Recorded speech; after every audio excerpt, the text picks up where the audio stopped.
Alright, ladies and gentlemen, welcome to ARTV for the 26th of January 2018. Today is going to be a special day as we are starting Pillars of Eternity, the second game that we're going to be completing on cast for the 2018 calendar year. As I said, it was going to be an CRPG, more likely. And what better way to start than with something developed by Obsidian Entertainment? Whew. Yeah. Apparently, they also announced today that the second Pillars of Eternity game, Deadfire, will be released in April of this year. Apparently the 3rd of April. So yeah. That's gonna be bloody great, innit? Jesus. I've been itching to play Pillars of Eternity for like quite a while. It's always been on my radar, but recently I got it from the Humble Bundle, I think Paradox Bundle, which has a lot of other games that you should probably be checking out. Because, bloody hell, it's a weird occasion as it is to have a bundle that I already don't own half of the things in. So, that was a pleasant surprise, wasn't it?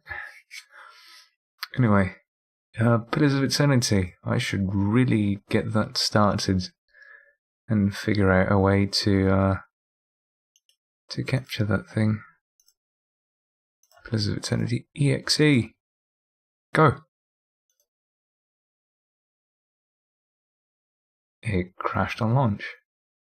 That's always promising, isn't it? Ah, lovely. Just, Oh, there we are.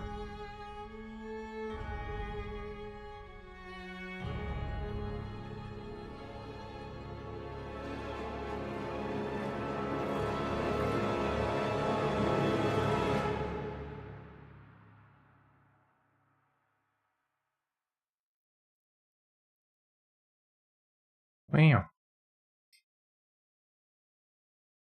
77,000 backers. Oh, don't you just love crowdfunding? Deadfire items, new portraits. Deadfire themed, unique and spellbound items from the sequel are now available in the Eastern Reach. Additionally, new portraits are available in character creation. Help make our games better by enabling telemetry.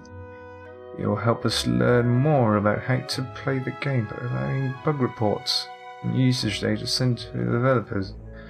Alright. As long as it doesn't become really obtrusive. Presenting the White March Part 2. That is apparently a separate module. That is news. Yeah, there's 2 modules for what appears to be DLC.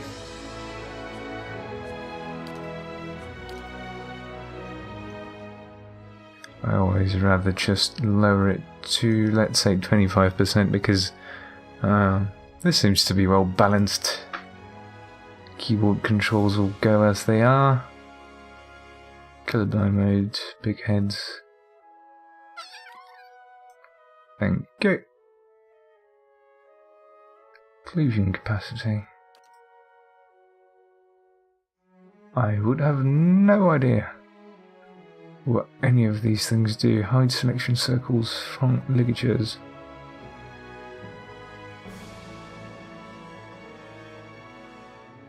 That's nice. That's a weird option you normally don't get. Auto pause. I shall see when that comes into play. No knuckle injuries. Show personality, reputation. That won't be necessary. Quest updates. Continue movement on engagement. Friendly characters will continue moving when engaged by an enemy.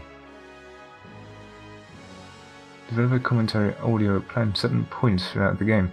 That is a really nice thing to add. I generally enjoy those. They are Just the error it chose to loot multiple bodies with a single click. Set to 0 meters, any selected body will be looted. I would much rather that be infinite.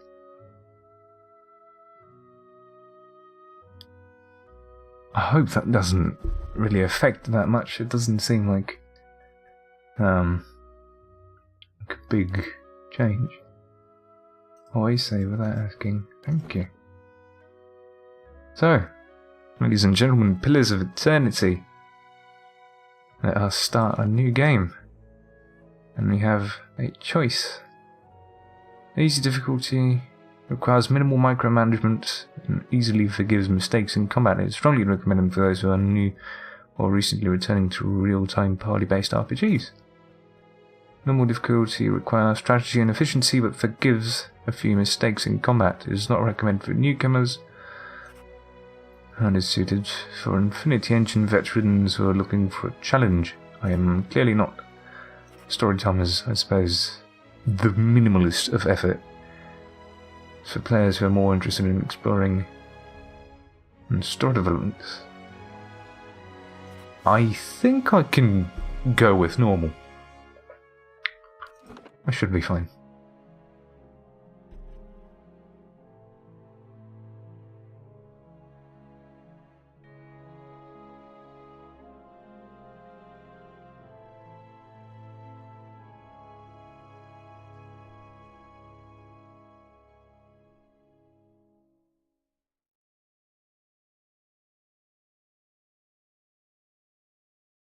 Wow.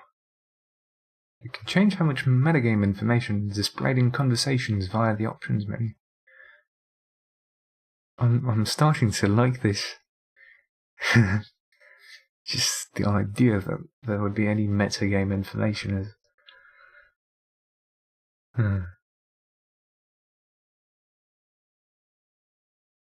If I end up liking this a lot, and I suppose I will because I've been infatuated with the idea of playing it for a while, I could go for like some really hard runs. It's like proper Iron Man. 5 wagons grope blindly for the path on a starless night, their master glancing ever upward to the skies for assurance that he is on the right course. A dim lantern his only protection against the encroaching darkness. But the skies bring no comfort, shining no light, betraying no hint of what they know. The caravan carries travelers bound for the frontier hamlet of Gilded Vale, you among them, where a local lord has offered land and wealth to settlers from abroad looking for a fresh start. You have taken suddenly ill, sweating and shivering, and one of the other travelers signals for the caravan master to stop on your behalf. He pulls up just in time to avoid plowing into the trunk of a fallen tree that bars the way ahead. You will go no further tonight. Okay, I am already excited. It's very Dungeon Master-esque, just to give you that block of exposition. And okay, now we're into character creation, where we shall spend like 3 to 4 hours, as per usual. Male, the place of men in society varies from culture to culture. Cultures like Ida and the Direwood place them at the forefront, politics and heavy labour. Among the tribes of the Nashtak? Yeah, let's say that is. Men perform many of the homesteading and organisational duties. In Air Glanfath and Ixmitil, men and women have more fluid social roles. In all societies, there are exceptions to the rule, and men can be found in a wide variety of situations and professions. I can already tell I'm going to have a massive problem with the pronunciation of the many different locations available to us. Oh. Okay, I love this now. This is my jam. Direwood, a colonial nation founded by settlers from the Arda Empire. Following a series of conflicts with Ida, the territory became independent in 26,072 AI. I wouldn't know what that measurement is of, supposedly some tragedy. And is now ruled by a duke who is elected by 7 earls that oversee the earldoms. What is that? Glanfath, a territory comprised of the forest southeast of Bale River, populated indigenously by a group of loosely affiliated tribes, collectively known as the Glanfathans, and governed by a council of its 6 most powerful tribes. Glanfath is home to a large number of ruined Engwithan sites, which Glanfathians hold sacred. The ruins have been at the centre of a number of large-scale conflicts with Direwoodian colonists, those settlements often encroach on Glanfathian territory, and who frequently seek to plunder the ruins for their relics. Alright. I really do enjoy having the option to go deeper into specific terms. That is absolutely lovely. Oh, humans, commonly called folk, the most common race of Darwood, the Arda Empire, Old Valia, and the Valian Republics. Though not as large as the towering Oumuamua, humans are known for their strength and willpower. They also get resolve and might. Resolve reflects a character's internal drive, determination, fearlessness, and the emotional intensity that it can project to others. It can be useful for mental intimidation, leadership, and convincing performances. In combat, it helps characters maintain concentration and contributes to will and deflection defenses. While might represents the character's physical and spiritual strength, brute force, as well as their ability to channel powerful magic. During interactions, it will be useful for intimidating displays and acts of brute force. In combat, it contributes to both damage and healing, as well as the fortitude defense. This really sounds like the 4th edition D&D rules, where you have a set of different defenses and specific skills that buff them slightly. So this is apparently the largest race among the republics and such.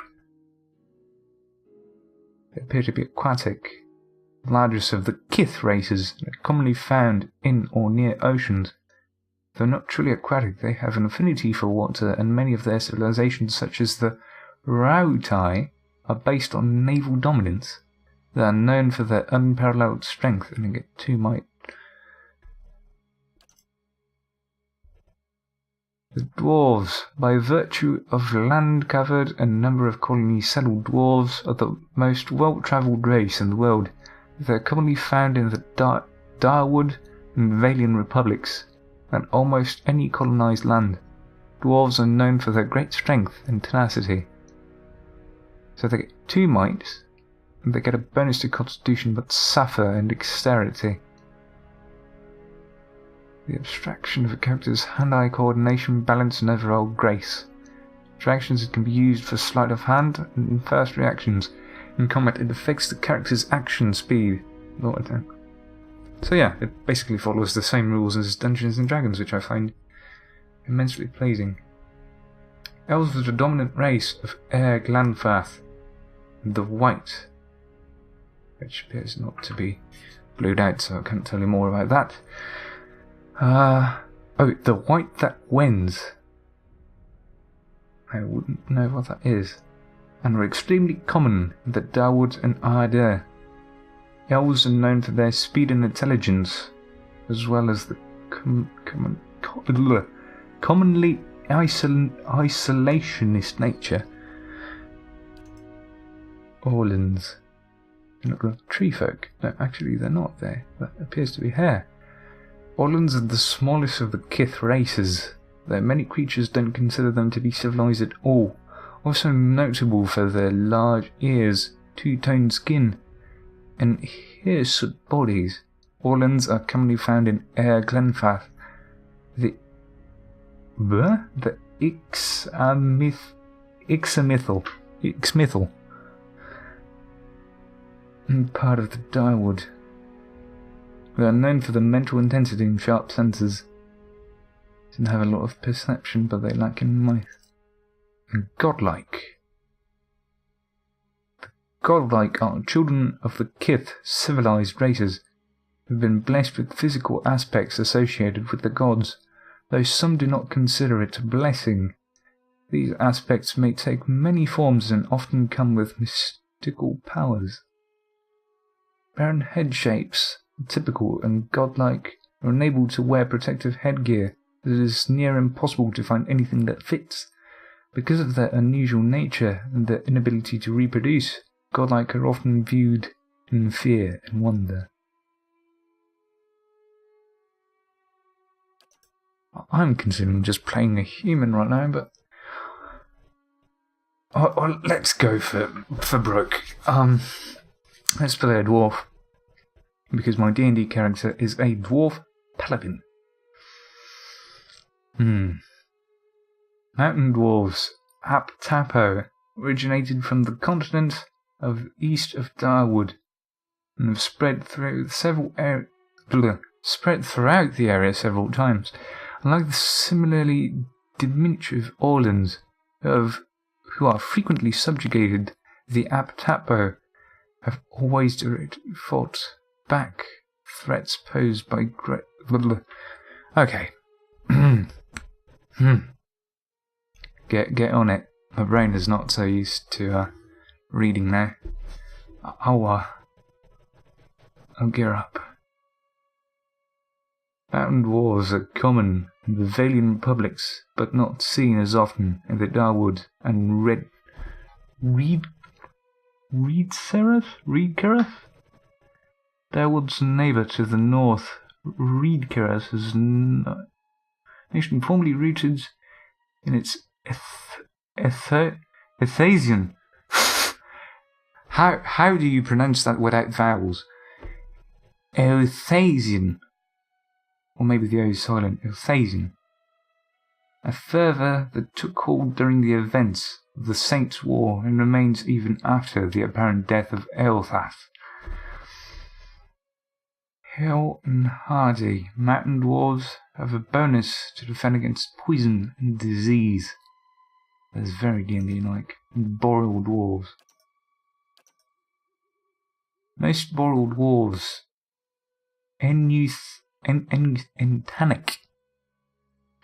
live in the remote southern island of Nasty. Okay, seriously, what the fuck is up with the names in this land? I vaguely remember people saying something about this in reviews, that almost all of their locations are basically unpronounceable. Oh. Okay, let's go back into that. Where they share the rocky tundra and snow-covered forests with migratory pale elves, the coast-hugging ships of Aumua. Like their northern cousins, Enutanic share an instinctive love for exploration. Boreal dwarves are somewhat common in the Valian republics, but seldom encountered in the Direwood. Hunter's instinct, boreal dwarves gain 15 accuracy against any creature of the wilder or primordial types.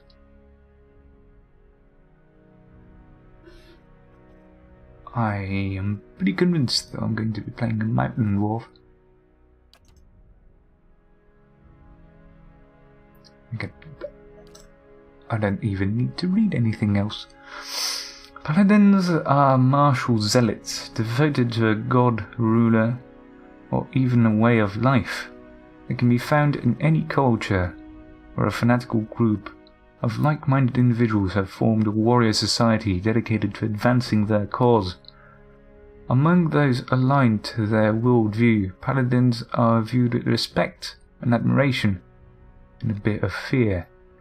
Many paladins hold leadership positions in armies and mercenary companies, but in the heat of battle their fanaticism often overrules the chain of command and common sense. With the stunning abilities faith and conviction, paladins have an inherent bonus to all of their defenses. Over the course of the game, the value of these bonuses may shift based on the reputations the paladin gains relative to the behaviors that are preferred by his or her author. We get athletics and additional lore. I will need you to excuse me for a hot second. I need to check what my cat...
Right, excuse me for that.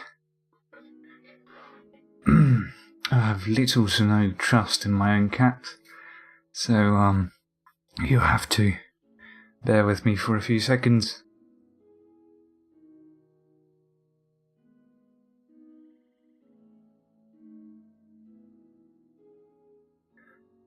Well then.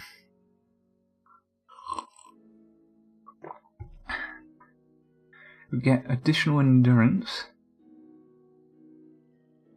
Health is 5. Okay, so endurance is... So what is the difference between constitution and endurance? I wouldn't know. Get an additional accuracy and deflection of 20, which supposes our armor class. Deflection is the defense used to resist direct melee damage or ranged attacks against the character that are not area of effect.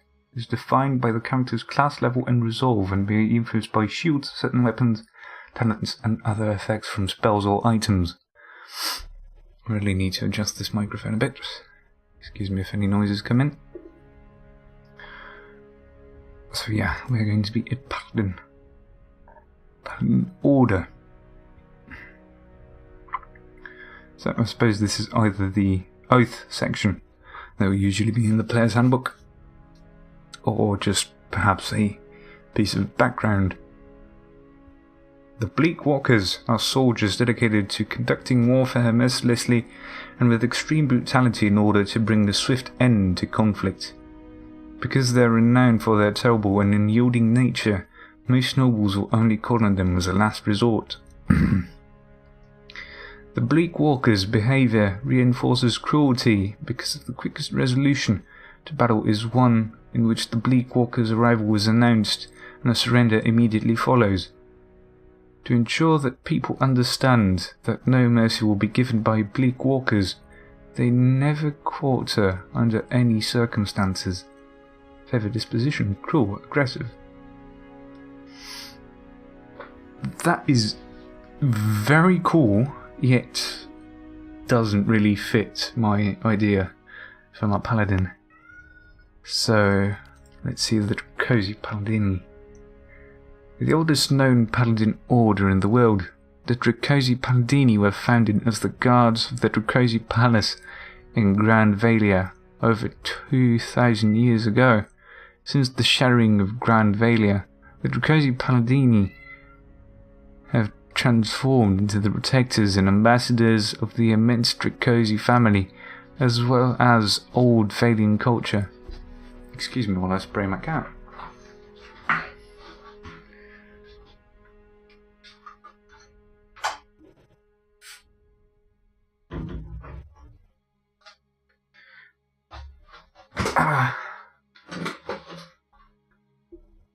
So, where was I? The Dracosi Paladini are widespread and occasionally even come into conflict with each other due to the machinations of the Dracosi family. Paladins of the Order are renowned for their wit and love of life. Not really. Gold-Packed Knights. The Gold-Packed Knights are an order of mercenary paladins who sell themselves for all sorts of defensive and offensive engagements. They emerged on the Pearl Coast a few hundred years ago and managed to survive the destruction of the Dwarven nation that created them. Gold-Packed Knights are not especially brutal and are willing to shift direction based on the desires of their employers. As the name suggests, the Gold-Packed Knights believe payment forms a binding contract. They are known for the... Literally, come on. They are known for being non-judgmental, professional, and impressively merciless. Stoic, rational, passionate. That sounds like me a bit, but not like Arthur. Kind Wayfarers, the most widespread paladin order. The Kind Wayfarers are guides and protectors for travellers, often people of limited means travelling in dangerous areas. Kind Wayfarers lack the noble prestige of the other paladin orders, but are widely respected by commoners for their generosity and compassion. Kind Wayfarers lack a centralised structure, and many members operate independently in remote areas. Though the Order is known for not being wealthy, in recent years they've improved their finances via cartography and working with groups like the Hand Occult to develop travel guides for little-known parts of Eora. Shieldbearers of Saint Elka. During a peace negotiation, an archer from the kingdom of Ida shot the noblewoman emissary of Kulkin, Elka, in the arm, provoking a battle. Elka nevertheless made a second attempt at negotiations, accompanied by 3 elven knights, whose only arms were shields they held in thread of Elka to protect her. Elka succeeded, hoping to form the Ida Empire. The knights who protected her founded the Shield Bearers of St. Helga, who continue to act as guardians and diplomats in Ida and beyond. They're well known for their honesty and skill in negotiation. Honest, diplomatic, cruel, and aggressive. Well, I really did like the Gold-Packed Knights and the Kind Wayfarers. So it's going to be choice of the two. Deceptive, cruel, passionate, aggressive. I think the Gold-Packed Knights are what most closely resembles my sort of intent. So we're going to go with that. Paladin abilities cover the 3 major categories: close passive and modal. Support abilities, single target support abilities, and a small number of targeted and offensive abilities. Flames of Devotion. Call upon the paladin's inner fire, causing their equipped weapon to burst into flame and adding burn damage to the next attack. 2 per encounter speed instant effects. Okay, so that's the damage formula. And we have Lay on Hands. So we can choose only one of the 2.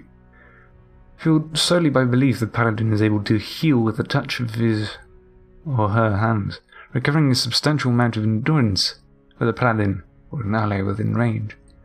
So at this point we decide if we're going to be mostly utility or Flames of Devotion.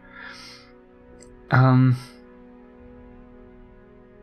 would gather that we would probably get another healer at some point, so I would risk taking Flames of Devotion. And now, suppose we define our... yeah, those are our ability scores. Resolve reflects a character's internal drive, determination. Yeah, we've seen this before. Highly recommended for a paladin. What's the minimum this would go to? 3. Alright then.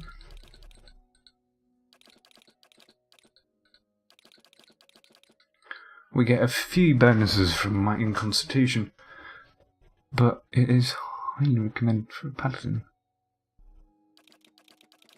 So let's just max out on Resolve.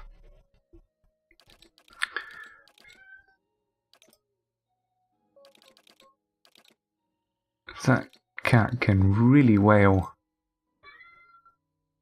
I don't really want that to be our dexterity. What do I really want to suffer? Excuse me.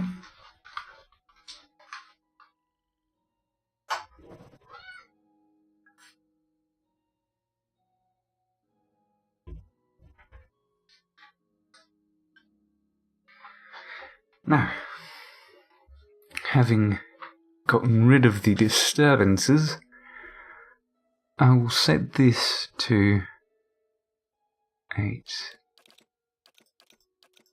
I have 11 points left to distribute. That is our additional might.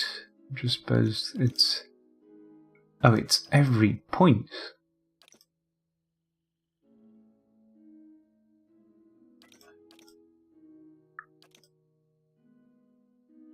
What does the intellect do for us? Intellect represents a character's logic and reasoning capabilities. In interactions, it can be useful for deduction, sudden realizations, and problem solving. In combat, it contributes to the will defense and influences duration of area effect. Alright, that could be useful. Constitution is basic health and endurance and fortitude. Might, I suppose, is our damage and healing. What do we want to concentrate on? Perception represents character's senses.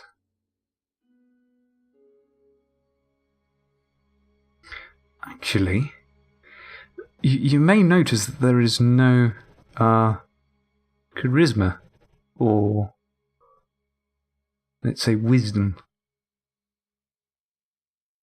Yeah, that's interesting. So, perception is the closest thing to charisma that I could possibly find. Maybe it's a combination of resolve and the others. It also gives us a lot of concentration and reflection. Alright then, I would like to give this a few more points.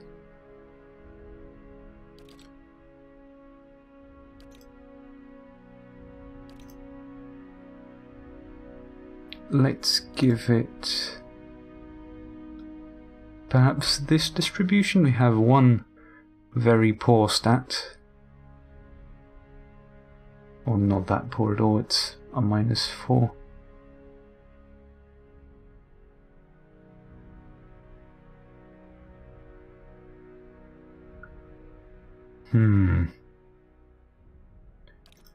Yeah, perhaps I don't really need this. Perception is quite high enough. Let's say Constitution, just to make it a bit more interesting. Yeah, we'll say that is that. Now we go on to Culture, which perhaps is where we come from, if I'm not mistaken. It gives us an additional resolve. So everything gives us this particular... oh, it even defines a garment. just got an invite. Perception, might, constitution, intellect, resolve, and dexterity. So, the Ardeur is currently the largest and most powerful force in this part of the world. It is centered around the equator, has a tropical climate. Though the Empire has colonies in numerous areas of the world, Greater Ardeur is in the heart and houses the majority of humans and elven nations. The Deadfire Archipelago, consisting of the nation of dozens of Aumur settlements and hundreds of lawless pirate-infested islands that stretch along the Southeast Sea. It's actually the southern. Jesus. Deadfire is home to Boral Dwarves, Aumur, and the mixed variety of other races. Deadfire Archipelago is the last stop for anyone headed east. A multitude of monstrous sea creatures infest the ocean beyond, making travel virtually impossible. That doesn't sound like us. Located to the northeast of Glanfirth, the Ixmithil Plain are a large expanse of fertile savannas that are excessively farmed by humans and Orlan residents. The Ixmithil creature is one of the oldest in the world. Culture, not creature. Jesus, I'm so bad, I'm sorry. They're one of the least imperialistic, having spread out little over the past several thousand years. Old Valia, once the crown jewel of the southern seas, Old Valia is now the crumbled remnants of an empire of warring merchant nations, counting many humans and dwarves amongst their ranks. The Old Valian culture is still forces to be reckoned with and proud of their rich cultural heritage. The Rautai, dominated by the Aumur nation of Rautai, the Gulf itself is host to a number of nations, most of them Aumur, Orlan, or Dwarven. Though these countries are relatively young, they are some of the most advanced colonial settlements in the east. The Gulf is a land of riches and resources for those who can take them, though the entire coast is often pummeled by violent storms. The Living Lands, mountain region of the largest northern island, renowned for its diversity of plant and animal life. Its weather is unpredictable, and its ecosystems vary dramatically from valley to valley. The Living Lands are home to an assortment of races in a variety of colonial and independent settlements. The White That Wends, a large, cracked southern expanse of pearlite ice. The White of Wends is home to pale elves and small colonies of daring explorers, outcasts, and adventurers. While virtually no plant life grows in the White, it is home to many hardy species of dangerous animals that forage from the sea to prey upon each other to survive. The Living Lands sounds most like what I actually want today. A mountainous region.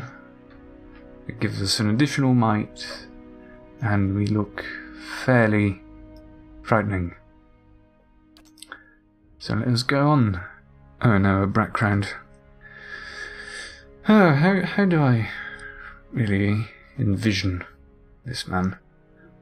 This apparently gives us different skills. It's not a... Well, he is kind of a mercenary since we go in with the Gold Pack Knight. He's not a hunter, he's a drifter. I usually go for a more religious side with him. Perhaps... You never quite fit in, no matter where you go. Each new town is just a place to rest briefly before moving on to the next. You're more comfortable on the road, travelling the world. Maybe an explorer. You find the siren's call off the cries and irresistible. You cannot help but wonder what lies beyond the next hill or wave. You bet your life around finding out. Maybe. Your life has been spent in the study of your craft. You trained and prepared, hoping to hone your skills and ply your trade. Yeah, that does sound like me. Out of a grave for finding a reflection colony in distant land. No. No merchants. I am a labourer. That is my final decision. No, finally. Our appearance. I am pale as fuck. Our hair is bright orange. Perhaps not so much. The lighting on this is quite weird, though. That changes our undergarments, which I believe usually would go rather well with silverish. And this perhaps a bit of gold. No. Perhaps the other way around.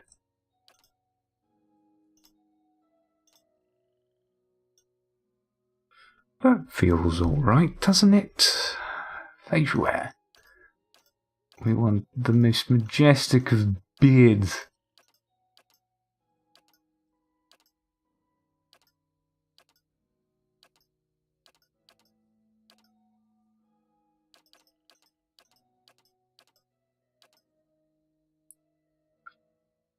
Doesn't look all that well, does it?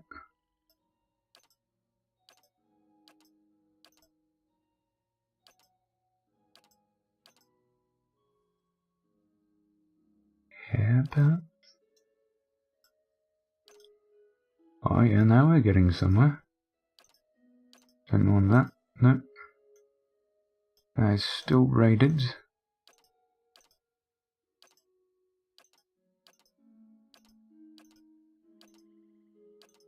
Want something long and very unkempt.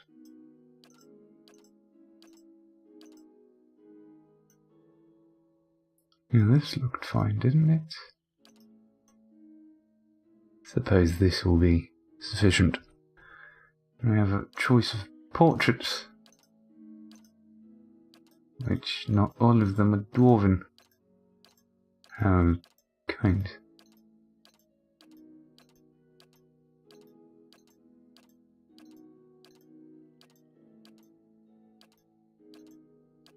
How would I ever have the ability to be one of these monstrous races? Most of them don't even resemble. I'm not going to look through all those portraits. I believe the one we had was entirely sufficient. Number 5. It doesn't really resemble us closely, but we'll have to live with that. Yes. I'm flattered. Nice and slow. I'll lead the way. Let's go! Steady does it. I'm flattered. Ah! Not a sound. Yes. Now I am the leader of the group. Sharp eyes and keen ears. Charge! The better part of valor. What Yeah, is it? sinister just sounds like... Wait, Now I am the leader of the group. They won't see me coming. I believe that is Matthew Mercer. Yes. Now I am the leader of the group. Yes. Now I am the leader of the group. That very closely resembles his voice. It does sound different, but it's probably not. And we're doing ARTV. Tilio level 1 paladin. Is this all we want? Has it been an hour? It has almost been an hour. Good.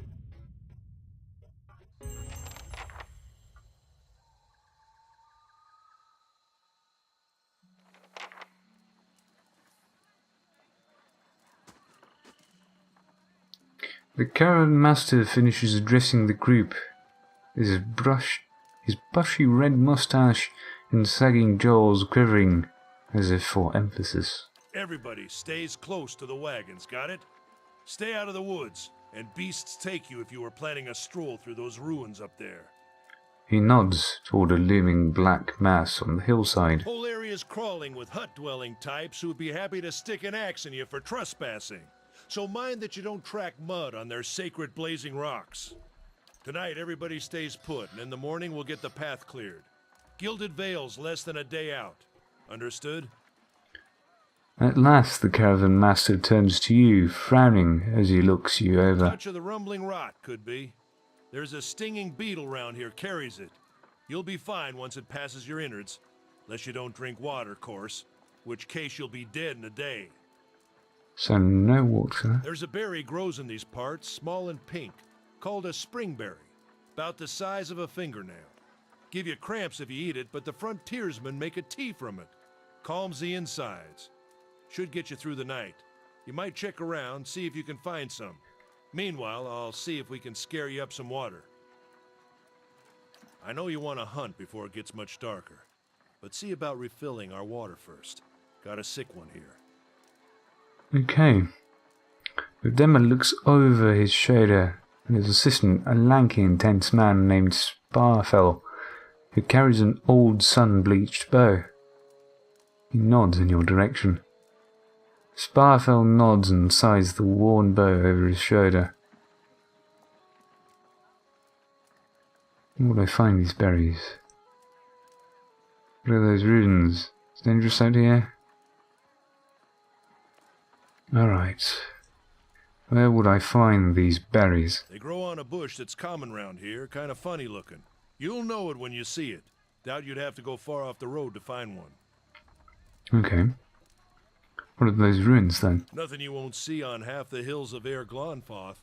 Money to be made selling their knickknacks in Defiance Bay, if you don't mind getting stuck with Glonfoth and arrows now and again.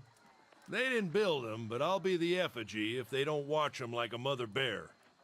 Of course, all the ones around here have been ransacked 10 times over. Got nothing left worth half a pawn, so I hear. Your character's attributes, skills, class, race, culture, and sex may all open up options for you in dialogue. These options are not necessarily superior to the other responses, but give you a wider variety of choices to select from. The manner in which someone responds to your choices depends on the individual personality and attitude.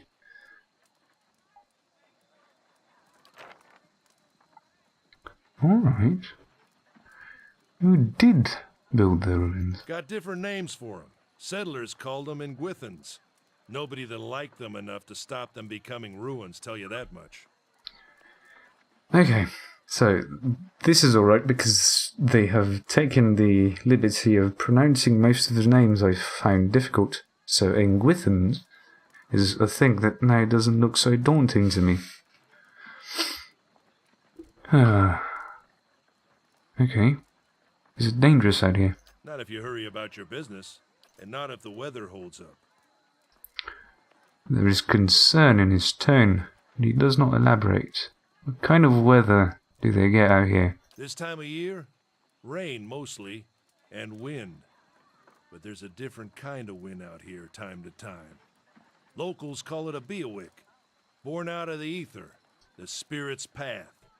Never seen it myself, never cared to. A beerwick. Alright then. What are these huge rocks coming up from the ground?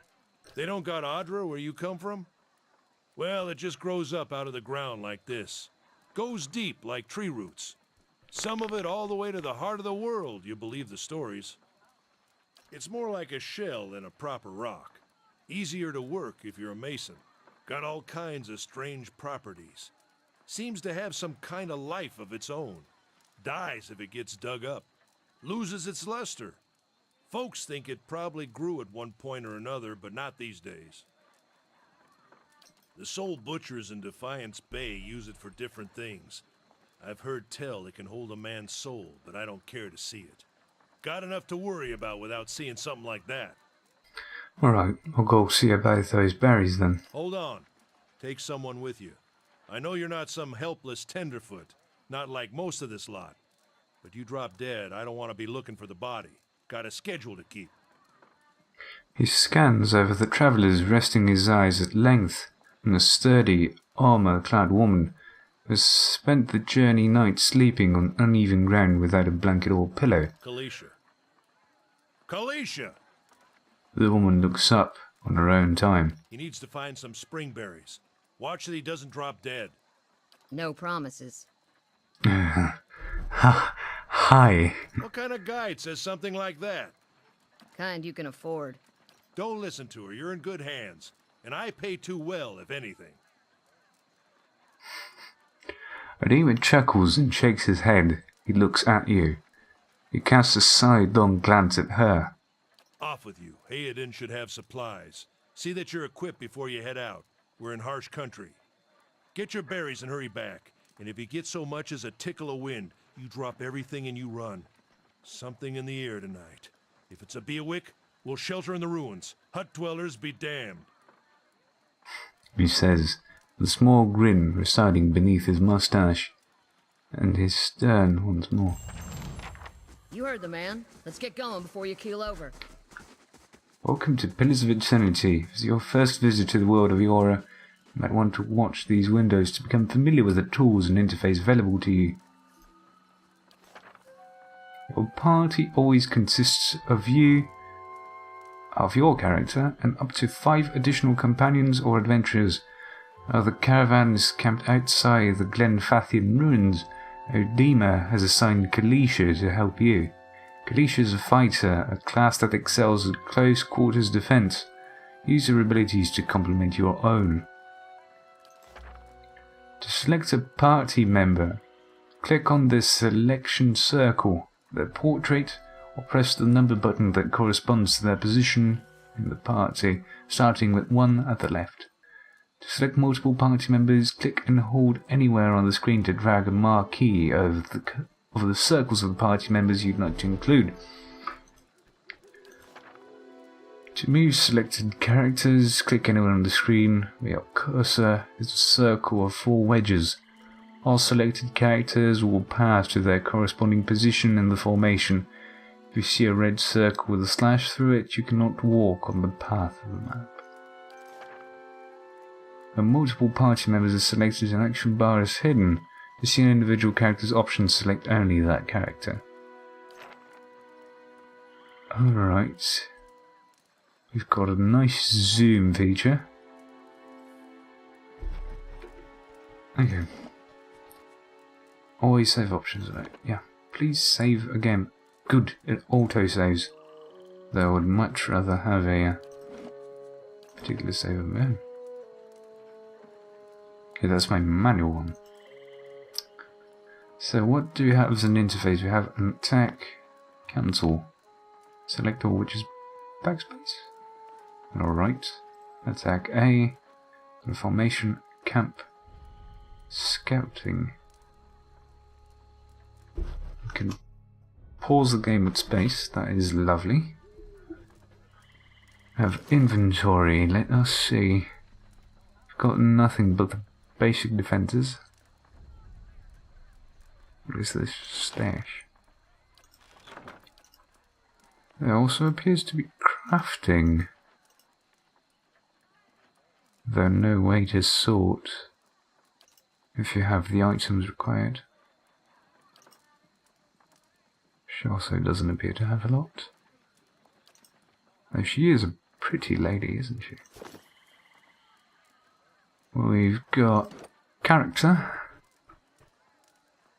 Lapse time. Time in combat most points. Alright. So this is statistics, I suppose. Then we have abilities, Flames of Devotion, Helen Hardy, Second Wind. Speed fast. Okay. I will probably study more of the game's facets in between games, though I will attempt to not progress too far. I have a quest, journal, a cyclopedia, in note. Moment of respite, collect some springberries to concoct a remedy. Journey to the Gilded Vale. New side quests, no task. Alright. Biography. Many commoners were brought in that. Before you learned a complex skill that stuck out. and carry out trade. You fell ill travelling with a caravan beyond the Gilded Vale. The caravan master sent you off with his guides, Kalisha, to search for a remedy. So that is the events up to now. There's a bestiary. Different afflictions, character statistics, those are the tutorials and such. Friendly fire hotkeys, giving actions, quick step. And notes. A map. What does this show us? This shows us our current screen. And the world map. Where are we exactly? We're going to the Gilded Vale, which is here. Might be here. We're in some sort of path. Helm's Reach. Alright then, Stronghold, what is this? You do not own a Stronghold yet. Yet is a good tense. Well?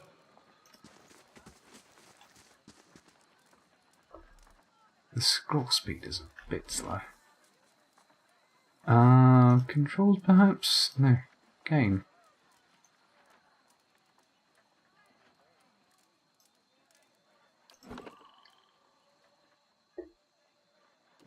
Perhaps slightly faster. Yeah, that's more like it. So how do we actually... Do I have F5? I have quick save. I've got sundries for sale. Most people who encounter the world are neutral or friendly. You can interact with them by clicking on the selection circle.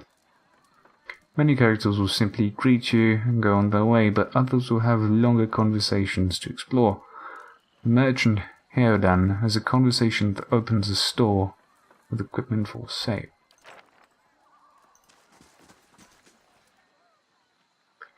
Heodan, you see a man wearing simple but mostly neat clothes. He's transfixed, however, by a ragged tear in the seam of his tunic. Brought a whole wagon full of goods to sell, but not enough shirts for the road. He shakes his head and laughs when he notices you. He scratches one cheek with his knuckles. It's covered with uneven stubble, as if he hasn't gotten quite used to shaving on the road. Say, is there anything you need? I've got some basic traveling supplies for sale if you'd like to take a look. That sounds like Sam Riegel. Oh, Jesus. Alright. Let's see what you got.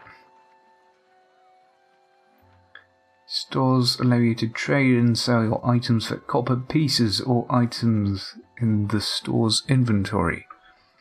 Merchants buy items from you at a greatly reduced price. If you sell something, you may say it appeared in the store's inventory at a much higher cost.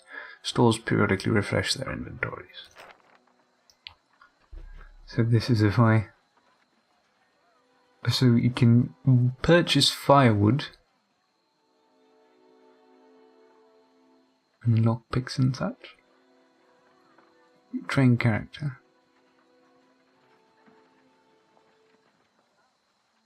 Alright, so if we have some particular not alignment, but special class we want to make, Something we could else do you need? that now. Looks like we're settled for the night. Who are you then? I'm a trader, originally from the Adir Empire, but I've been trying to establish new business out here. Life on the road has brought some unexpected challenges, to be sure. And I'm sure you've noticed how prickly the locals can be. But we're here to make the most of things, right? I think the Caravans are prickly. Those axe wielders never mentioned.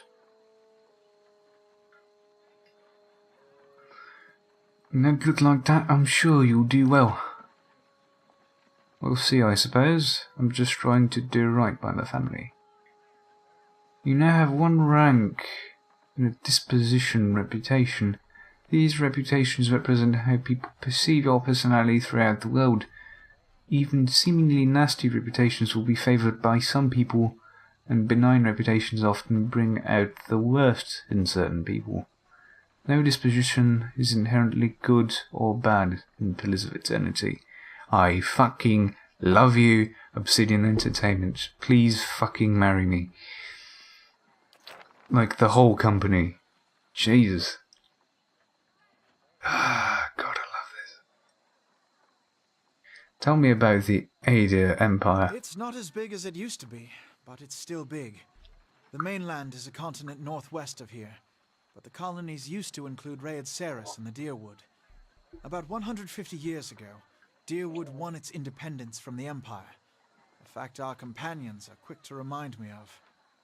He gives you a lopsided grin and nods at the other scattered Cavaliers. Why'd you move all the way out here? Because it seemed friendlier than Rile-playing? My brothers took over the family mercantile business a few years ago, and there wasn't enough for me to do back home. I moved out to try and expand. Okay, so now we know that's pronounced Rile-playing, or not Reed-Kiris. He shrugs. Darwood is a former Ida colony, so it seems like a good place to start. And as much as I admire the Rile-playing work ethic, they always struck me as a little fanatical. That's how I mind of you. Seems like you got a short end of the stick.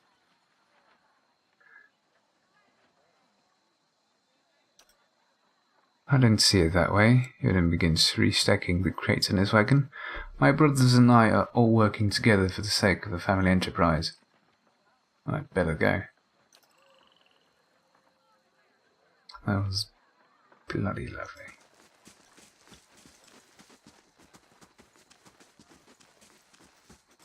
Can I really talk to every individual one of them? Caravan.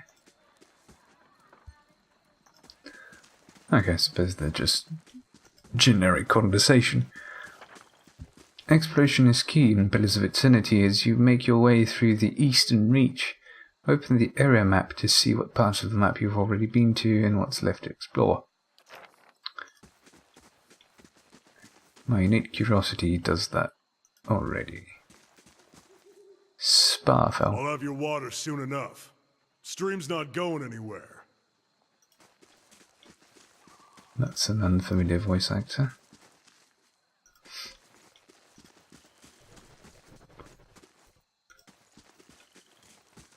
Is that it?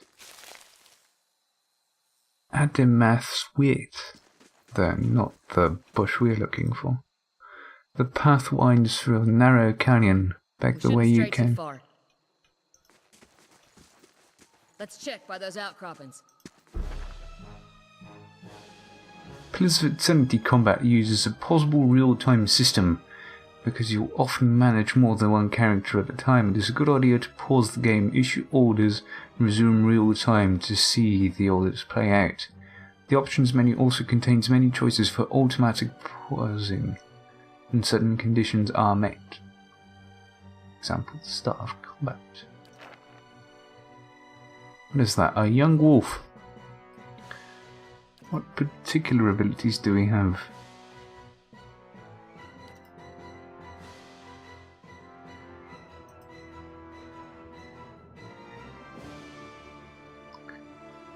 That is no AI script selected.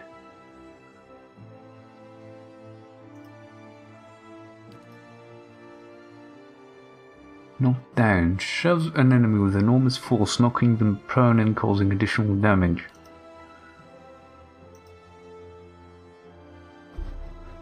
What is it? One of your characters has been engaged in melee. When characters are engaged, they immediately stop moving. If they move again, they will provoke a disengagement attack from their enemies. Your characters will also automatically engage enemies when they initiate. Okay. All characters in the game, friend or foe, have 4 primary defense against attacks. Deflection, Fortitude, Reflex, and Will, so like 4th edition. Those defenses are based on the character's attributes, level, items, and other effects. Accuracy is compared to the appropriate defenses. When an attack is made, if accuracy is below the target's defense, the attack serves as a penalty to the roll and is most likely to result in a miss. If accuracy is above the targeted defense, the attack is more likely to result in a crit. Damage reduction. Enemy's damage reduction reduces the incoming damage by the listed amount into a minimum percentage. If you are having difficulty hurting an enemy, try switching to a weapon or attack that does a different damage type. Most enemies are strong against one or two types similar to those weak against a similar number. Can we unpause now?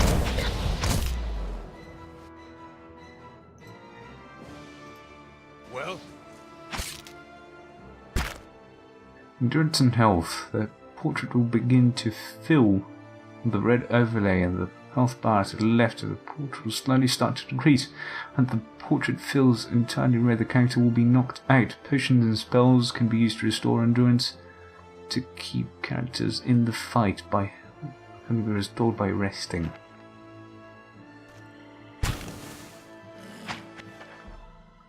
Penetrating an enemy's damage reduction with the attack hit. Damage reduction will wipe out all but a small percentage of the incoming damage.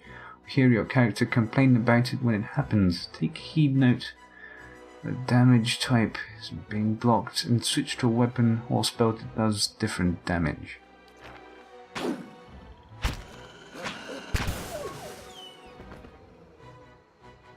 Of course. Wolf hide. The wolves of the Direwood are large and crafty breeds, befit of the species' usual shyness. They present a serious hazard to travellers who venture off the beaten path. Hunters who seek them out will not usually contend with a single wolf, for they travel in packs of varying size. Presenting a challenge to any lone hunter, their furry hides are valued for the warmth they can provide. Teeth of the strongest wolves make for impressive trophies.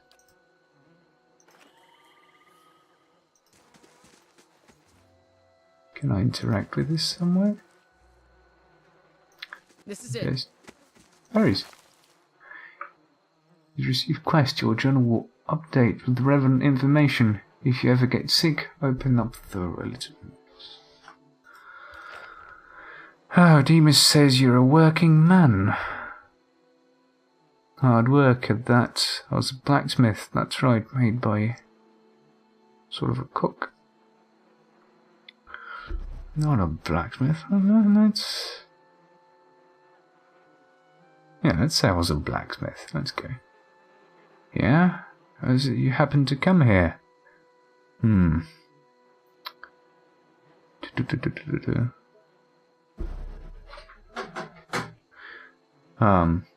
Yeah, let's do the typical paladinship thing where if your master dies you take up the mantle and become basically him. My master was a jealous person. He saw to it that as soon as I finished my apprenticeship I would never be able to compete against him. Let's say the master died in the middle of my training, but there's nothing left for me there. That's down a run of luck. Maybe the new setting will turn things around for you. I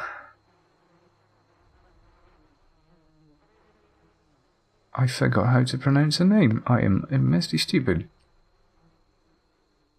Kaliska?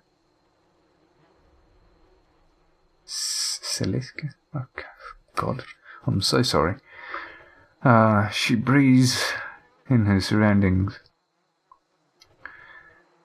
Been a long time since I've been this way, but I always did like it. Lord Reddick's offers makes a girl think. I'll give him that. You're here to settle, like the rest of the lot. It's hard offer to pass up. No, I'm just passing through. I haven't given it much thought. No harm in that.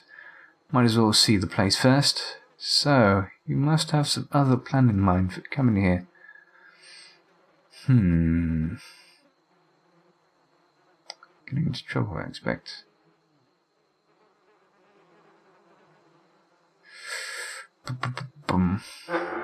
Jeez. that was Twitter.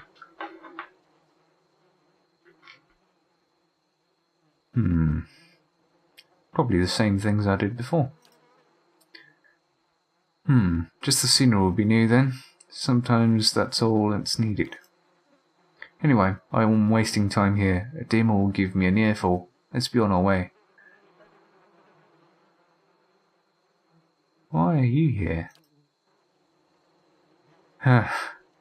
She sighs unevenly. Her eyes search the ground at her feet. My sister moved out here some time back. She sent me a letter. She seemed worried. But that's how she is. This time, though, she asked me to come out. And that got me a little worried. Haven't seen her in ages. Been doing guide work in Ixmill. But I'd do anything for her. She's a much better woman than me. So I'm here and we'll see.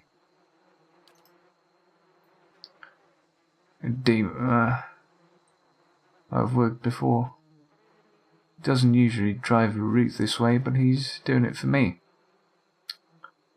Tell me about yourself. I've got simple needs. I like open skies and far horizons. I find work that lets me live that way. My family wanders too. We started in Darwood, while my parents ended up in the Living Lands. I've got a brother in Rotari and another in Ida. My sister is in Gilded Vale. She's the only real homebody. What can you tell me about the Darwood? I'm not much for history, but from what I know, it used to be part of the Ida Empire. Broke off after a war some years back. The locals here are feisty, and they're how they like it. Oh right. I've been out of touch, but I've been hearing weird kinds of things about it lately. People having trouble giving birth, I guess. A lot of them. Been going on for years now, but somehow it's getting worse. With an uneasy tremor in her voice, she adds, I'll have to ask my sister more about it. Alright, let's get back to the camp. You know, I wouldn't hold my breath that Sparfell's getting you water any time soon. He does what he feels like when he feels like it. We should check up on him first, slap him around a little. Stream's just down that way. Come on, let's get you water. Okay. He used to be over there, so might as well go on.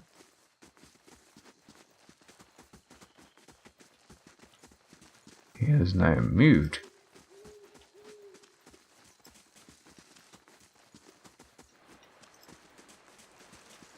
Can hear the stream. This is a bridge of sorts.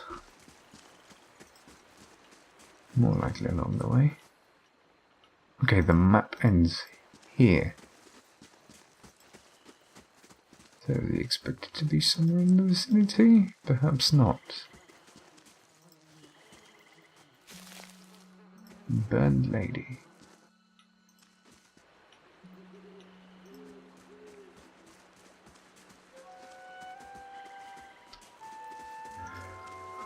Okay then. Oh, here's the bridge. That's a deer.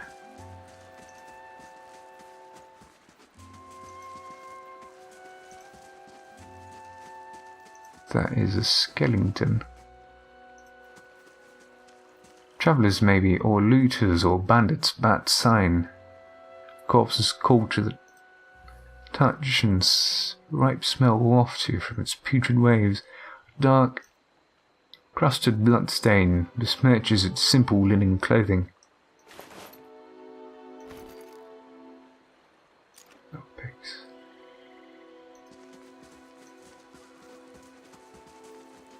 Don't appear to have anything to do over here. I'm just going to move out of the way. Perhaps he's on the other side of this bridge. What a surprise. Sparfel went hunting. At least he left the water skins. Come on. Use the tab key to highlight interactive objects in the environment. Okay, I was wondering if there was... Ah, yes. You crouch at the riverbank and dip your water skin into the cool water while Kaliska waits nearby, keeping watch. As you rise, you notice her look up sharply towards the tree line. You've gained an item, full water skin, added to your stash.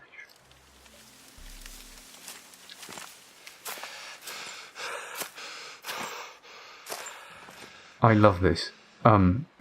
Jesus fucking Christ, I already bloody love this. Just the range they have gone from, okay, we're going to have a typical CRPG, but then we're also going to have these interactive sort of choose-your-own-adventure book style, not perhaps cutscenes, but elements. Out of the trees emerges Sparfell, one of the guides, barely discernible in the dim moonlight. He no longer carries his bow, and there is a strangeness to his gait, his stride wobbly as he moves toward you with laboured breath. Kaliska frowns. Sparfell. Are you alright? Did you see what they just fucking did? That is mind-blowing. Oh my god. I love Obsidian. Have I told you this? I'm going to gush for about 2 hours now. They found a way to sort of pace it with your reading speed.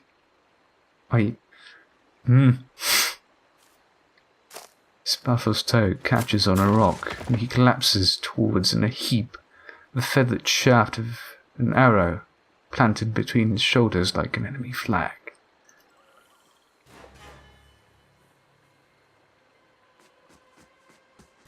Ambush!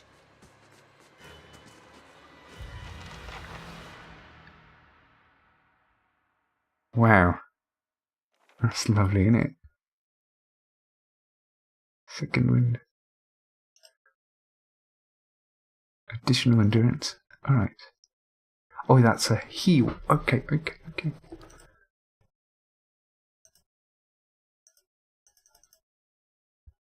Can I automatically cast this? Cause bullet printers into fire.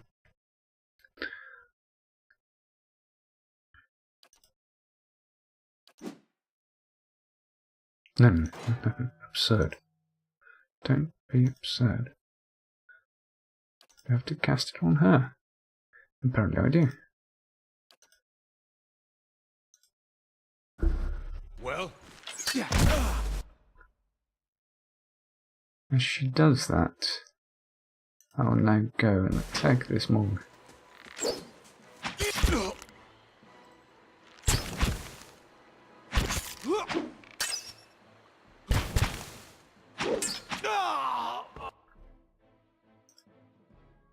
Okay, come and help me with this guy.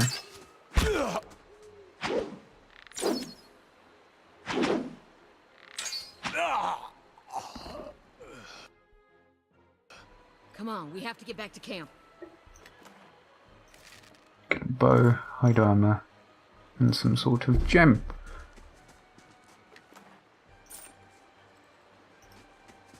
Yes.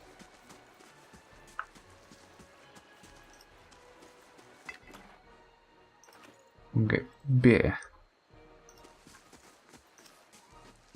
Footprints around the campfire are indistinct. May have been here for days, perhaps longer.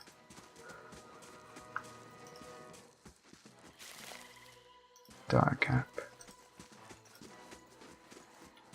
I should look into the options and see if I can permanently enable this tab feature. Continue mood on engagement, development commentary. Graphic sounds.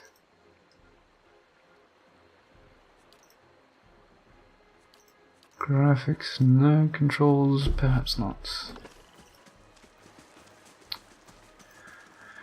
Alright, this isn't Diablo, so I'd expect that to be true.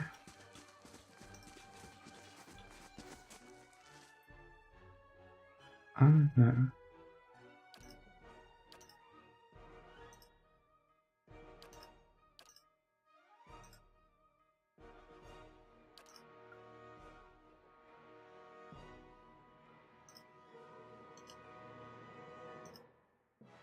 Yes. Careful!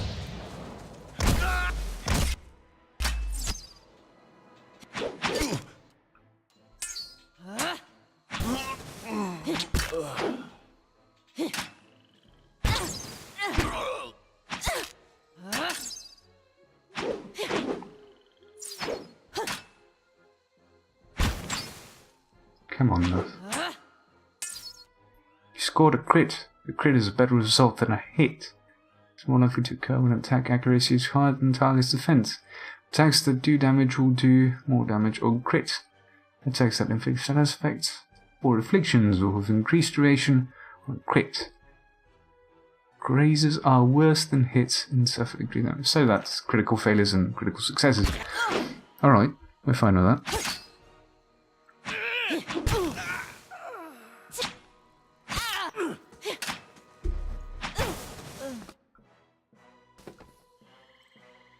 This is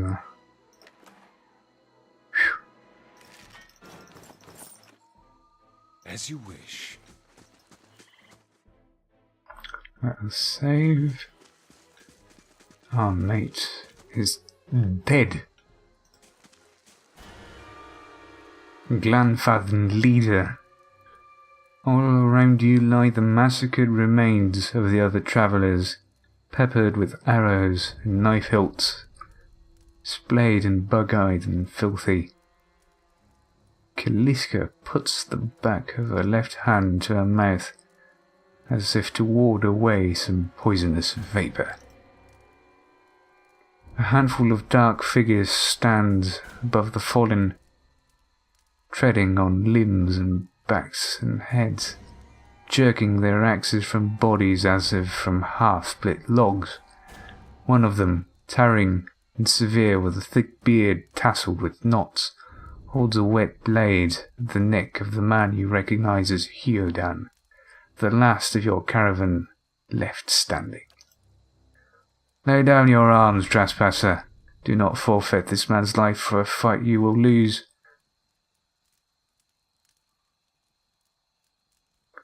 Okay. The rune has not been sullied by our hands, men of Glenfath. Your words carry no weight. When I have seen the truth with my own eyes, blood must be paid for this intrusion.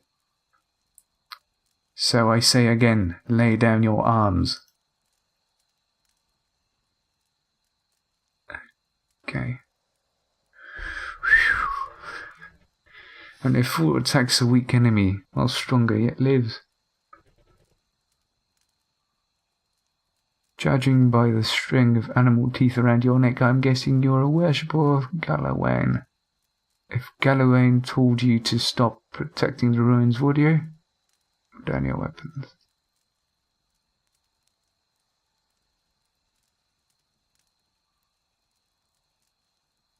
Bill. The man frowns and motions as if to swing his axe. Hiodan winces, but the blow never comes. Instead, the man cocks his head, intrigued. Of course, but he would not. 'Tis by the command of all the gods that we accept this charge. How do you know? Because it's consistent with their beliefs, or because it's what you're told? The man glares. It's always been known to my people. I see. And what of Galawain's edict? That weakness and age must be purged by youth and strength. You think Galawain would want some mouldy, crumbling stones to survive long after their builders have turned to dust? The man's nostrils flare as he fumes. He would not. He told us otherwise. I am sure he did. Just not you personally. But why should that stop you from killing innocents? Distracted, the man's grip falters on his axe handle, and he nearly fumbles at the falling Hairdans the moment he needs to dodge out of his swing, which comes too late. Howling with rage, the man charges you instead.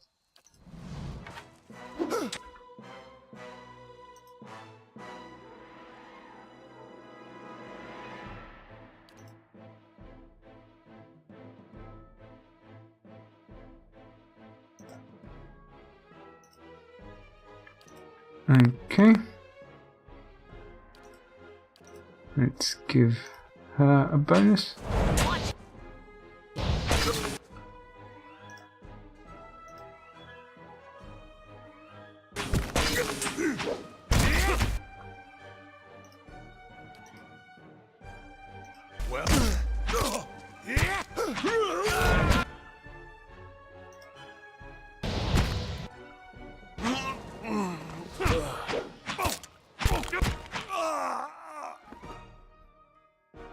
Did we do it?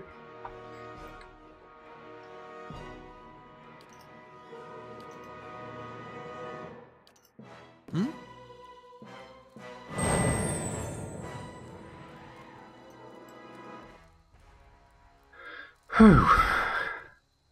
Your enemy lies supine on the ground, unable to rise, his companions now silent among the other dead. His breath comes in wheezing, fitful gasps.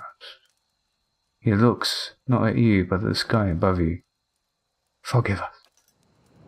Barely audible beneath his choked sights, a whisper of wind stirs the air. At this, the man's eyes roll back as he closes them. Good, good. The gods are just. A queer smile crosses his face. I am ready. The wind begins to swell, whipping around the camp, electric and violet. Volatile, sorry. Appending pots and rattling tents like an angry spirit. You can feel it begin to seep beneath your skin. And when it pierces you, it feels as though it is rending you apart from within. Seated against a wagon wheel amidst the howling maelstrom, slashed across chest and bow, Odeema's body stirs, and with great effort he rises, his sagging head, his eyes barely open. He looks directly at you. Get inside! Run!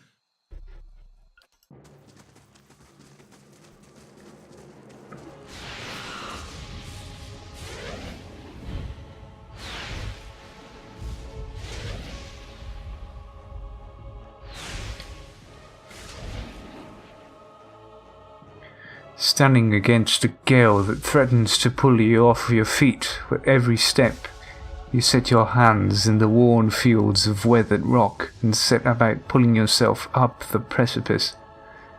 With a last burst of energy before your arms give out, you swing yourself up onto the ledge.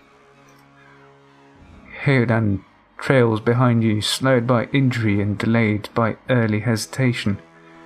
As he nears the face of the rocks, one of the fallen attackers who had been feigning death lunges for Heodan and topples him onto the rocky ground. Restrained, Heodan lashes out against the fatigued assailant, but struggles to break his hold. They are close to you despite the wind. From your position, if you were to throw your weapon at the attacker, you'd have a good chance to hit your mark. Throw your weapon at the attacker. Your aim is true, and the hit jars Heodan loose. Lurching to his feet, Heodan clambers up the base of the rocks. As he nears the top, however, the wind flares, pulling him sideways and tearing one of his hands free. But diving out onto the hard rock, you manage to catch hold of it, securing his other hand and pulling the waning strength. It feels as though your arms will be jerked from their sockets. They hold just long enough for Heodan to set his feet and join you on the trembling edge. There is a deep resonance to the swelling wind now. You feel it in the rocks beneath your feet and inside the cavity of your own chest, as though it would shake the marrow from your bones. Each new gust menaces the old stones before you, loosening connections and settling balances. As you dart beneath the old archway, the entire portal begins to fold beneath your own weight. I love this, just so you know.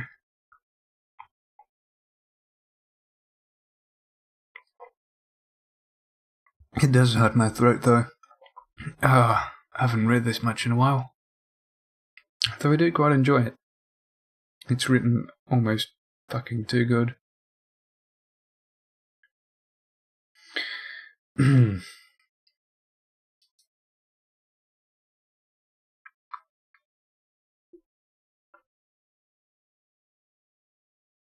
raw damage type always ignores the damage reduction of the target. Only a small number of attacks such as poisoned or mental powers inflict raw damage. That is interesting. Was that? A Bewick. Had to be. Then we're lucky to be alive. And we're the only ones. We can't stay here. There could be another collapse. We're not getting out that way anyway. Let's get further inside. A moment of respite. Well? Escape the ruins. You cannot rest. That is certain. Though we do have damage reduction for 5 minutes. While few foreigners have much kind to say about the beer of Direwood, where locals prefer to indulge in narcotics, beer is still a sample in every inn home and drunken feud. Everyone has their own leather garments.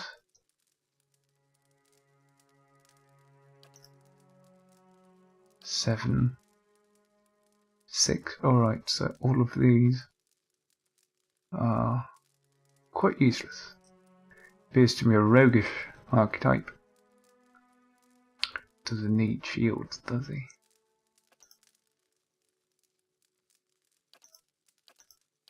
Oh, I see, you can filter out things.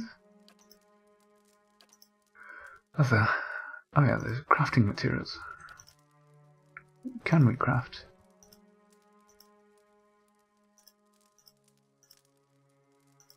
Nothing, I suppose. Good enough. You can switch to new weapon sets by selecting the weapon icon from the original character action bar. Alright. Of course. The lower level of the ruins has been blocked off by fallen rubble.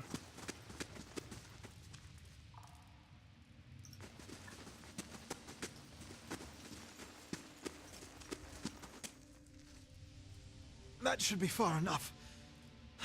But what now? We look for another way out. Storm has to die sometime.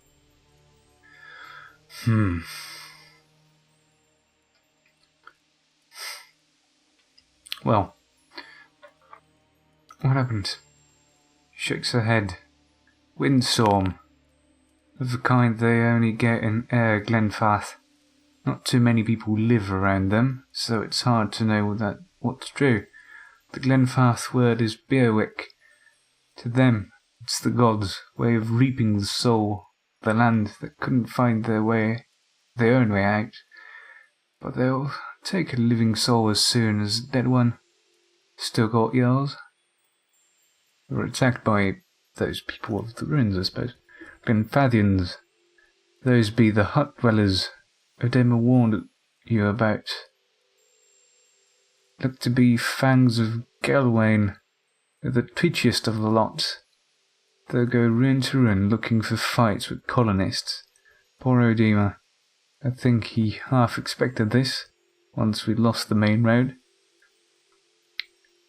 The Glenfathians said we trespassed in their ruins. I don't believe that. Odema would never allow it. But as much as the fangs of hotheads, Glenfathians don't attack without being provoked. Either they saw something and got the wrong idea, or she glances down at the passage beyond, or the looters in here with us. That's not something we need right now. What about everyone else in our caravan? Her lips pressed together, and her chin rumpled. Her voice is faint. The wheels got hold of them now. She looks up. God grant them better luck in their next lives. You don't seem too upset about this. She looks at you in the eye, a volatile current running beneath her voice. Maybe you just don't know me well enough to know what upset looks like. And maybe I've seen worse too. Seen worse and kept on walking, because there's nothing else to be done. And because there's other people you care about who still need you.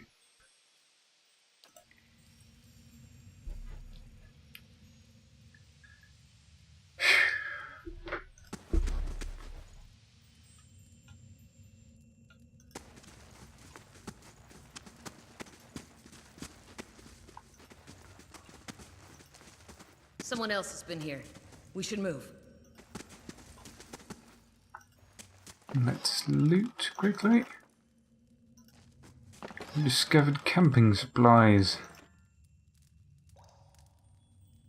You can use these to rest in the wilderness or dungeons, fully restoring all of your character's abilities and health.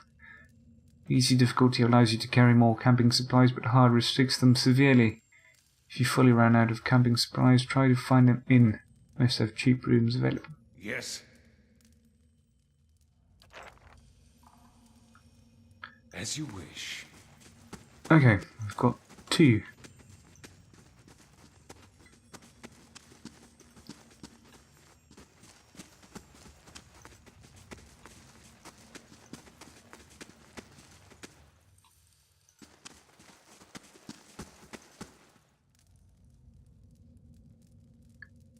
Trembling, sickly creature emerges from the dark, clutching a spear. Knobby elbows and thin ribs show through its scaly flesh, but you recognize it as a Xaurip. It watches you curiously, breathing in ragged sighs.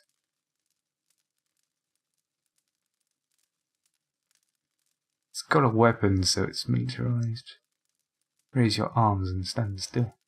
The creature cocks its head and approaches you. A soft clicking sound emanates from the back of its throat. The creature sniffs around you and finds nothing of interest, steps back and resumes its defensive posture.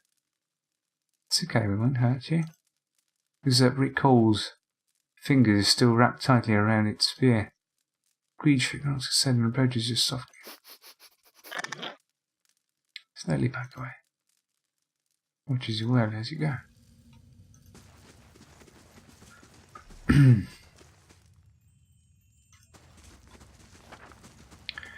Eastern Reach is a dangerous place full of lurking enemies and carefully concealed secrets. Enable scouting mode to move stealthily and search for hidden objects like traps and secret gore. So how do I know? I was something akin to this. Left alt. Stay quiet. Those tiles look suspicious. Let's be careful.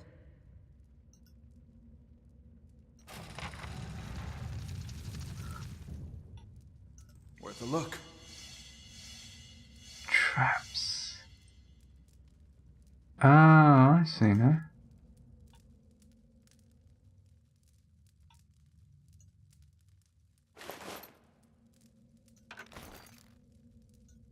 He's got a book on him. Small folio is torn in several places and blood has soaked into several of the sheets. One later entry is still legible, however. Can't believe my luck. A few rounds of dice, and I've got my hand on a genuine Enquithian artifact. The fellow who had it said it was pretty nothing.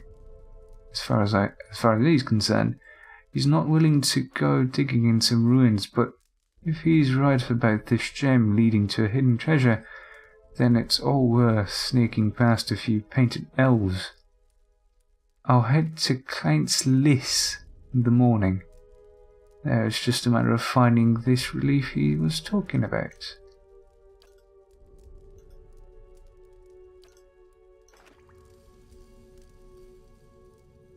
What is it? Wait. Do you hear that?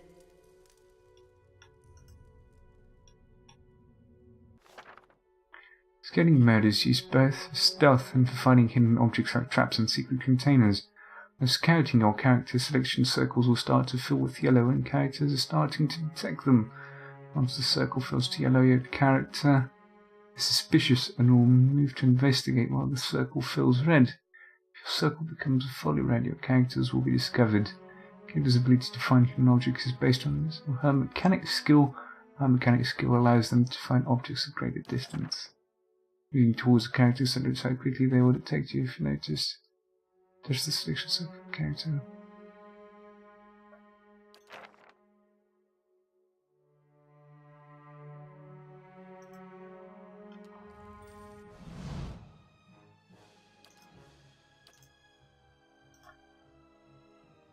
Alright.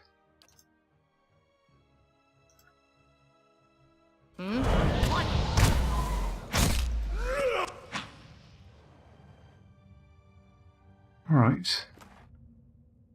Sculder meat. It's both stinging and slimy, making it palatable for your raw form. What is it? I'll be quiet. As you wish.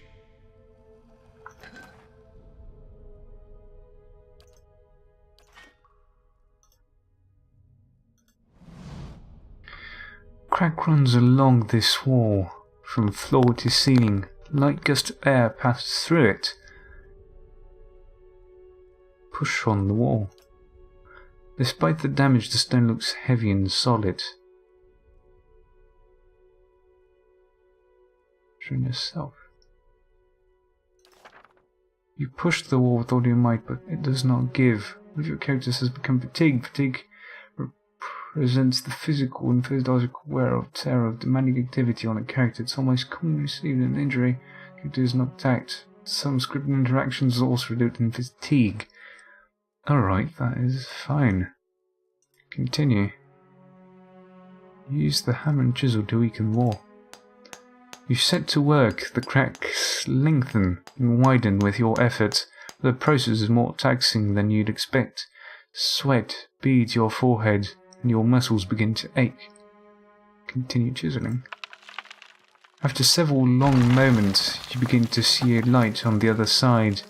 With one final tap, several blocks of stone shift, then tumble loose, clearing a gap just wide enough to pass through. You've lost an item, hammer and chisel.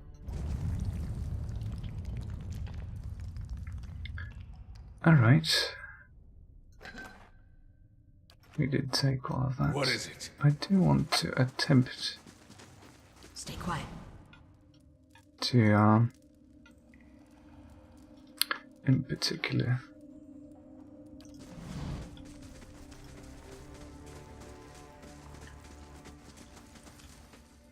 go through with this. Those symbols. Just like the tiles. The symbol, the patterned circle is inscribed on this pillar, and a lit brazier sits at its base. Could be lit if you had the means.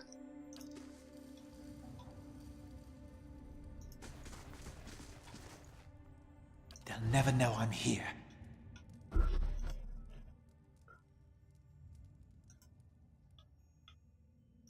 Oh, so it's on the top. I see. There is also an illustration. Perhaps we could, perhaps these disable the traps themselves. The rules must be ancient, yet the colours are still bright and vivid. It shows the prosecution of Enwithians from the Kith races, Auma, Elf, Orlin, Dwarf and Human. They walk among pillars similar to the ones that span this chamber, each one topped with a flame. Yes.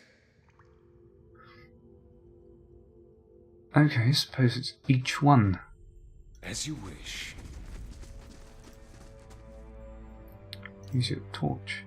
Kindle softly the razor, winding to that way upwards.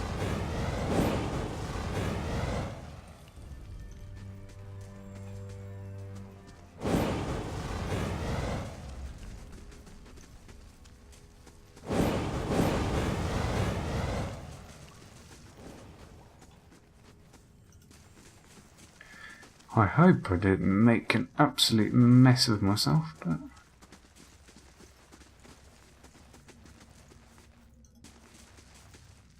There's still They'll traps. never know I'm here. What is it? I see something.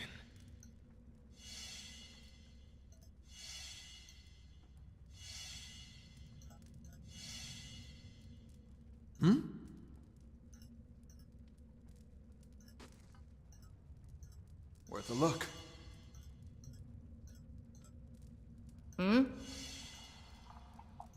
Do you feel that? There's a draft coming through that wall.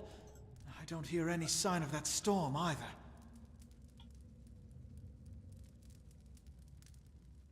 Okay, so that's how we do it. Well?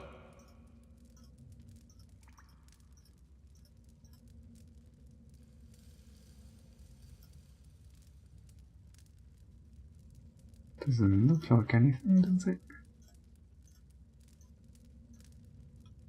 It's a shame it doesn't really show you that much. What is it?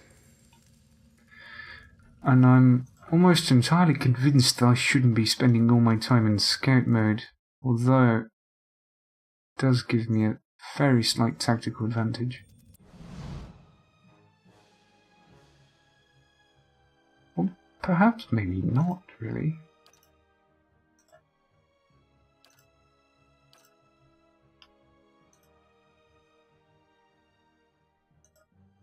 What you need?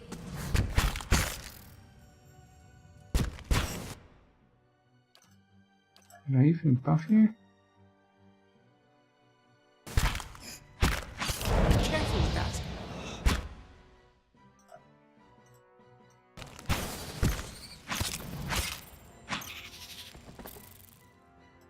As you wish. Suppose it does give me some advantage. They won't see me coming.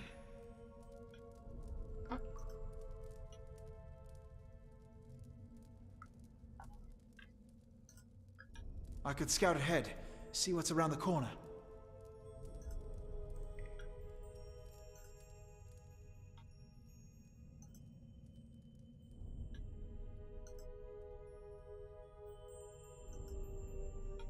Jesus fucking Christ. More of these? Fine. I want you, lass, to go and kick his shins in. I want you to give her a buff.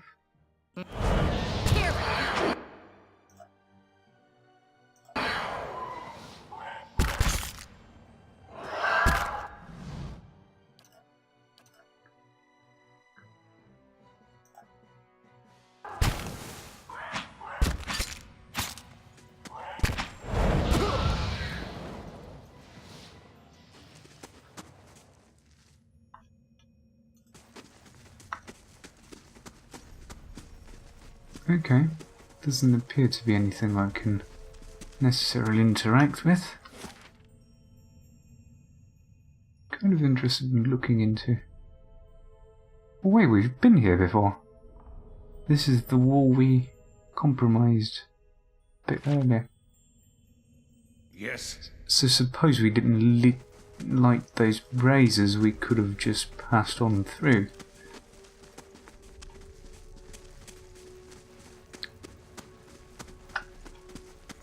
I see. Okay. Onwards then. I should enable scouting from this again. Just because we're going into uncharted territory. These look like the same pillars, but they're different nonetheless.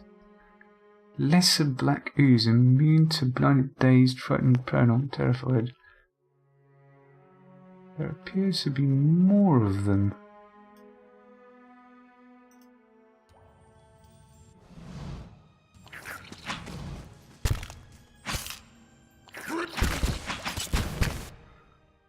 What did you just fire at me?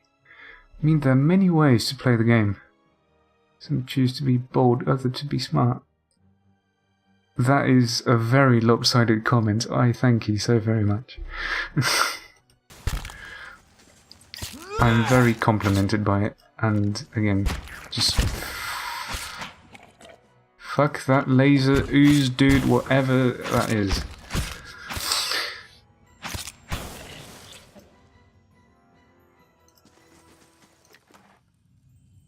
Ooze plasma. In congealed mass, thick and baked jelly.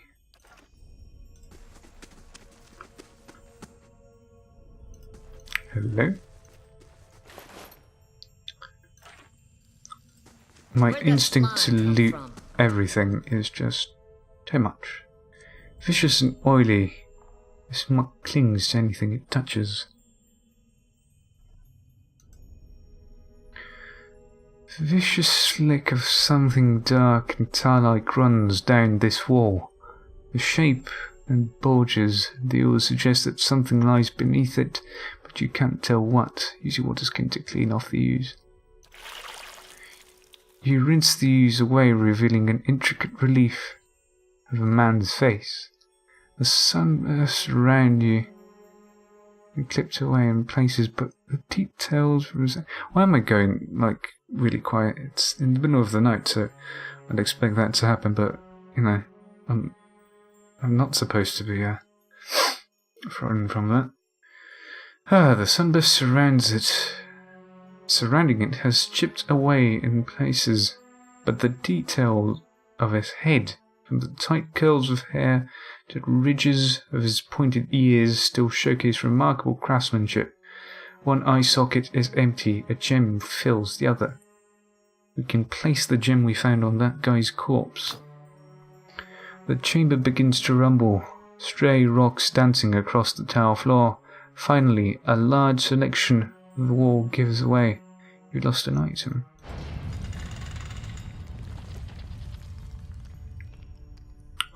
Well?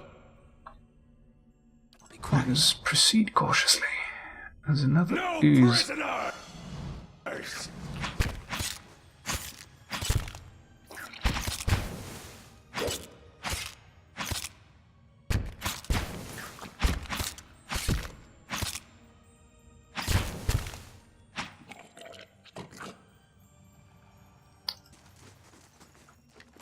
That gives us another ooze, and that is the item we're looking for.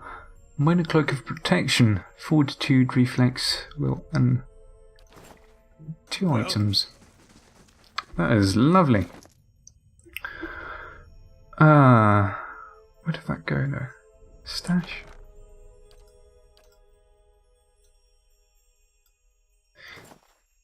I find this immensely weird. Sorry to say, but how can we have this stash? Is it... No, I don't really get it. And why am I not using one of my items? Why am I... Like, thank you? Is that a torch? That is a torch. One-handed hatchet. Do those have weapons? They do. I could give you a buckler. 12. 8 deflection, minus 4 accuracy. No, you deserve this. No penalty at all. Leather armor. 6. That's fine with you. Oh no, I've got a mace. I've got a mace. Where's that? Fast, interrupt, slashing damage.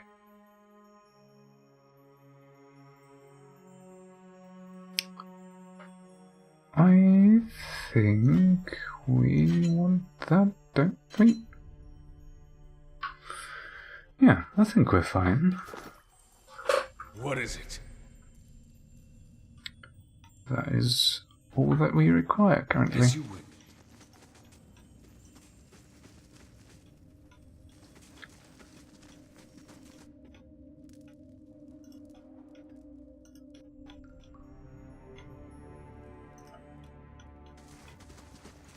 Please don't go the absolute... Yeah, thank you. So, now we're going off to... these two locations? I think it's 2. Yeah, it is.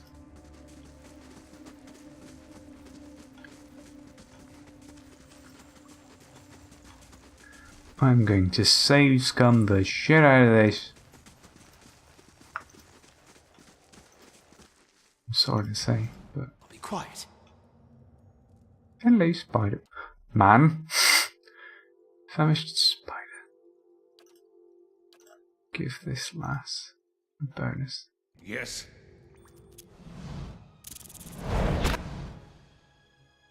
As I'm going to attempt to make a fight this guy.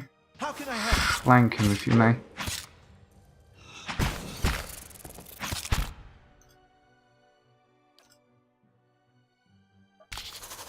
Oh, we killed them both. No need. What is it? Spider leg.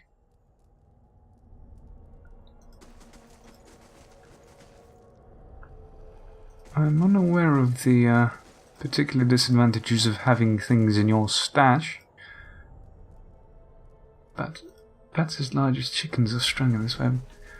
The disadvantages of having things in your stash compared to having them in the inventory slots of the characters. Because this is just a lot. And apparently it's portable. So I wouldn't really know why that is different. But again, I will go into more research as the time goes on. Maybe it's just a bit quicker to go through these.